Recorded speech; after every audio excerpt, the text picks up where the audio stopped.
संतोष देशमुख हत्येच्या सुनावणीमध्ये नवनवीन माहिती आता समोर येईल। धनंजय देशमुख यांनी हा दावा केलाय। आरोपींच्या जबाबात सुग्रीव करारच्या उल्लेखानंतरची त्यांची ही प्रतिक्रिया।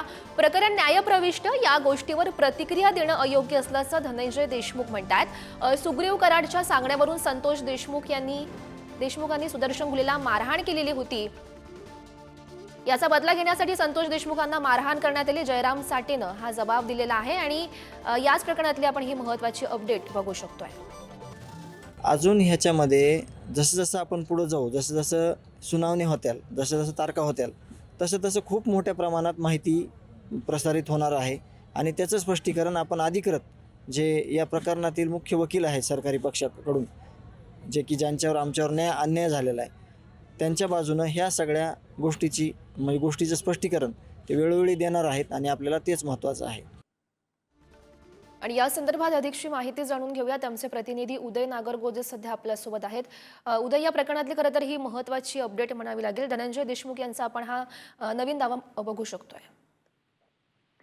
नक्कीच गौरी, आपण जर बघितलं तर संतोष देशमुख यांची हत्या झाल्यानंतर पासून या प्रकरणात वेगवेगळे खुलासे समोर येत आहेत।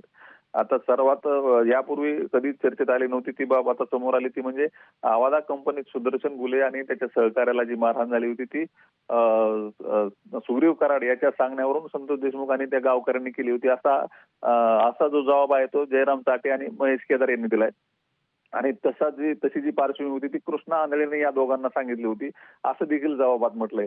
आता या जबाबानंतर आता हे सुग्रीव कराड कोण आणि त्यांचा या सगळ्या प्रकरणाचे काय संबंध, किंवा मग संतोष देशमुखांना त्याने असं का सांगितलं होतं, हे सगळे प्रश्न उपस्थित होत असताना यावर धनंजय देशमुख यांची देखील प्रतिक्रिया समोर आली आहे। परंतु हे सगळं प्रकरण आता न्यायप्रविष्ट आहे आणि न्यायप्रविष्ट असलेल्या प्रकरणात मी काही प्रतिक्रिया देणं हे योग्य नाही।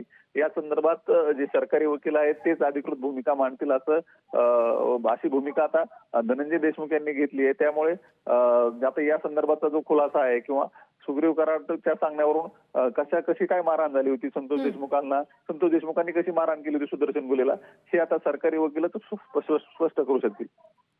नक्कीच उदय, नेमकी काय माहिती समोर येते तपास केल्यानंतर हे बघणं महत्त्वाचं असेल। धन्यवाद दिलेल्या सविस्तर माहितीसाठी।